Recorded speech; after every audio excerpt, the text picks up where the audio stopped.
શ્રીમદ્ ભાગવત કથામૃત સ્કંધ 8 ઈશાનું કથા લીલા શ્રીરામ અને શ્રી કૃષ્ણની સરખામણી.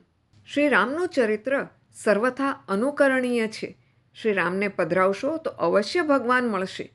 અનુકરણ શ્રીરામની લીલાનું કરવાનું છે, જ્યારે શ્રી કૃષ્ણ લીલાનું અનુકરણ કરવાનું નથી, પરંતુ તેનું શ્રવણ કરવાનું છે. કૃષ્ણ લીલા ચિંતન કરવા માટે, ચિંતન કરી તન્મય થવા માટે છે. શ્રીરામ કરે તે કરવાનું અને શ્રી કૃષ્ણ જે કહે તે કરવાનું. શ્રીરામ પણ પૂર્ણ પુરુષોત્તમ હોવા છતાં મનુષ્યને આદર્શ બતાવે છે. શ્રીરામનો માતૃપ્રેમ, પિતૃપ્રેમ, બંધુપ્રેમ, તેમનું એક પત્ની વ્રત વગેરે સઘળું જીવનમાં ઉતારવા જેવું છે. રામાયણમાં દરેક પાત્રનું આદર્શ ચરિત્ર છે. શ્રી રામજીનો માતા પ્રત્યેનો પ્રેમ, સીતાજીનો રામ પ્રત્યેનો, ભરત તેમજ લક્ષ્મણનો ભાઈ પ્રત્યેનો પ્રેમ આદરપાત્ર છે. શ્રી કૃષ્ણ કહે છે તે કરવાનું, તે જે કરે છે તે આપણાથી થતું નથી. શ્રી કૃષ્ણે તો રમતા રમતા કાલિયાનાગને પણ નાથ્યો છે અને તેની ઉપર નાચ્યા પણ છે. તેમણે ટચલી આંગળી ઉપર ગોવર્ધન પર્વતને ઉંચક્યો છે. શ્રી કૃષ્ણ માખણની ચોરી કરે છે, સાથે તે પૂતનાનું ઝેર પણ પી ગયા છે. શ્રી કૃષ્ણના ચરિત્રનું અનુકરણ કરવું હોય તો પૂતના ચરિત્રથી કરજો. તમે ઝેર પચાવ્યા પછી જ કૃષ્ણ ચરિત્રનું અનુકરણ કરજો. રામજીએ પોતાનું ઐશ્વર્ય છુપાવ્યું છે, મનુષ્ય જેવું નાટક કર્યું છે. તેમણે પોતાની જિંદગી સાદા માનવીની રીતે જ જીવી છે. સાધકનું વર્તન શ્રી રામ જેવું હોવું જોઈએ. સિદ્ધ પુરુષનું વર્તન શ્રી કૃષ્ણ જેવું હોઈ શકે. શ્રી રામનો અવતાર રાક્ષસોને મારવા માટે થયો નથી, પણ મનુષ્યોને માનવ ધર્મ બતાવવા માટે થયો છે. રામજી એક પણ મર્યાદાનો ભંગ કરતા નથી. શ્રી રામની લીલા સરળ છે, તેમની બાલ લીલા પણ સરળ છે. જ્યારે શ્રી કૃષ્ણની લીલા ગહન છે, અટપટી છે. શ્રી રામે તો સરળતાની હદ વટાવી દીધી છે. શ્રી રામ જેવો સરળ પુરુષ જગતમાં કોઈ થયો નથી. સીતાજીએ અગ્નિ પરીક્ષા આપી છે, છતાં પણ એક ધોબીના કહેવાથી શ્રી રામે સીતાજીનો ત્યાગ કર્યો છે. આમ કરીને શ્રી રામે જગતને આદર્શ બતાવ્યો છે કે રાજાનું વર્તન કેવું હોવું જોઈએ. સીતાજીએ પણ પોતાનો સ્ત્રી ધર્મ જરૂર બતાવ્યો છે. મારા પતિ એ મારા પરમેશ્વર છે. દુનિયાની કોઈ સંસ્કૃતિમાં આવો ત્યાગ જોવા નહીં મળે. રામાયણ એક અપ્રતિમ ગ્રંથ છે અને રામકથા અપ્રતિમ કથા છે. શ્રી રામ મર્યાદા પુરુષોત્તમ ગણાય, જ્યારે શ્રી કૃષ્ણ એ પુષ્ટિ પુરુષોત્તમ છે. શ્રી રામનું નામ પણ સરળ અને તેમની લીલા પણ સરળ.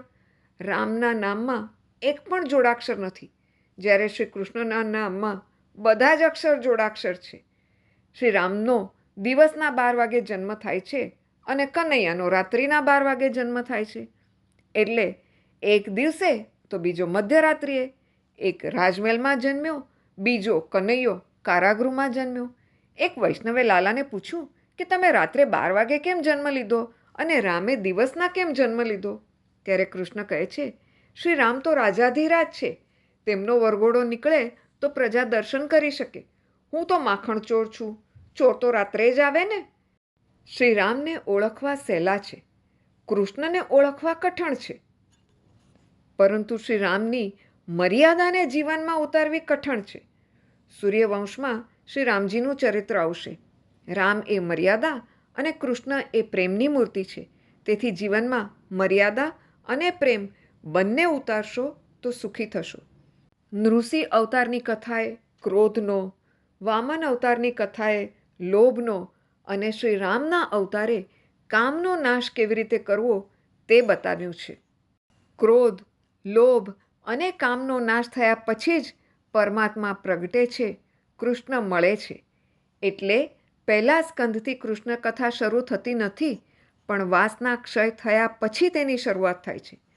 અષ્ટમ સ્કંધની સમાપ્તિમાં સત્યવ્રત મનુ મહારાજની અને મત્સ્ય અવતારની કથા કહી. પરીક્ષિત રાજાએ કહ્યું, આ સત્યવ્રત મનુ મહારાજના વંશની કથા સંભળાવો. શુકદેવજી કહે છે, રાજન, આદિનારાયણ પરમાત્માની ડૂંટીમાંથી કમળ ઉત્પન્ન થયું. તે કમળમાં બ્રહ્માજી પ્રગટ થયા. બ્રહ્માજીના પુત્ર મરીચી, મરીચીના પુત્ર કશ્યપ અને કશ્યપના પુત્ર વિવસ્વાન સૂર્ય થયા. સૂર્યને ઘેર વૈવસ્વત મનુ મહારાજનું પ્રાગટ્ય થયું. મનુ મહારાજ સૂર્યવંશના આદિ પ્રવર્તક છે. તેમનું લગ્ન શ્રદ્ધા નામની સ્ત્રી સાથે થયું. મનુ મહારાજને ઘેર 10 બાળકો થયા. તેમના નામ ઇક્ષ્વાકુ, નૃગ, શર્યાતિ, દિષ્ટા, ધૃષ્ટ, કરુષ, નરિષ્યંત, પૃષદ્ર, નભગ અને કવિ. દિષ્ટાના વંશમાં મરુત નામનો ચક્રવર્તી રાજા થયેલો. મરુતના ગુરુ તેમજ ઇન્દ્રના ગુરુ બૃહસ્પતિ હતા. મરુત રાજાને એકવાર યજ્ઞ કરવાનો હતો. તેમાં પૂજન કરવા માટે બૃહસ્પતિએ ના પાડી. કુલગુરુનું પૂજન દરેક કાર્યની પહેલાં થવું જોઈએ. હવે શું કરવું? એકવાર મરુતને નારદજી મળ્યા. મરુતે નારદજીને પોતાની હકીકત જણાવી. ત્યારે નારદજીએ મરુતને કહ્યું, તું બૃહસ્પતિના નાના ભાઈ સંવૃતને બોલાવ. તે પણ ગુરુ જેવા જ ગણાય. યજ્ઞ તો કરો જ. રાજા કહે, સંવૃત યોગીનો કોઈ પત્તો નથી. નારદજી કહે, સંવૃત યોગીનો પત્તો હું તમને બતાવીશ, પણ મારું નામ લેતા નહીં. અનેકવાર જ્ઞાની પુરુષોને સંસારની બીક લાગે છે. સંસારના સ્ત્રી પુરુષોનો સંગ થાય તો બ્રહ્માકાર વૃત્તિનો ભંગ થાય છે. તેથી નારદજી આવી સાવધવાણી ઉચ્ચારે છે. સંવૃત યોગી રોજ એકવાર કાશી આવે છે. મહાપુરુષો ભજનમાં નિયમ રાખે છે. સંવૃત કાશી વિશ્વનાથના દર્શન કરવા આવે છે. પણ રસ્તામાં કોઈ શબના દર્શન થાય તો તેને શિવરૂપ માની વંદન કરી પાછા ફરી જાય છે.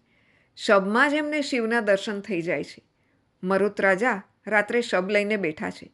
ત્યાં અચાનક એક માણસ શબને પગે લાગ્યો. તેથી મરુત રાજાને ખાતરી થઈ કે આ સંવૃત યોગી જ છે. મરુત કહે છે, તમે સંવૃત છો, મારા ગુરુ છો. તમે બૃહસ્પતિના ભાઈ છો એટલે તમે મારા પણ ગુરુ થયા.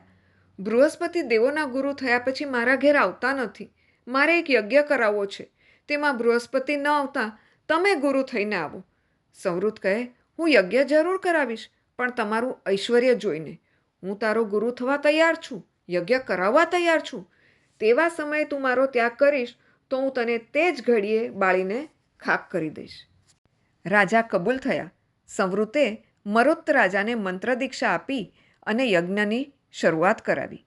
મરુત રાજાના યજ્ઞમાં સર્વ પાત્રો સોનાના જોઈ બૃહસ્પતિ લલચાયા. તે મરુતને કેવડાવે છે, હું યજ્ઞ કરાવવા તૈયાર છું. બૃહસ્પતિએ ઇન્દ્રને કહ્યું અને ઇન્દ્રએ અગ્નિ મારફત કેવડાવ્યું કે બૃહસ્પતિને ગુરુ બનાવો, અને જો નહીં બનાવો તો ઇન્દ્ર યજ્ઞમાં વિઘ્ન કરશે. ત્યારે સંવૃત અગ્નિને કહે છે, તું મારી આજ્ઞા વિરુદ્ધ જઈશ તો તને બાળી મૂકીશ. સંવૃત યોગી આજ્ઞા કરે તે દેવ ત્યાં પ્રત્યક્ષ હાજર થઈ હવિર્ભાગ ગ્રહણ કરે છે.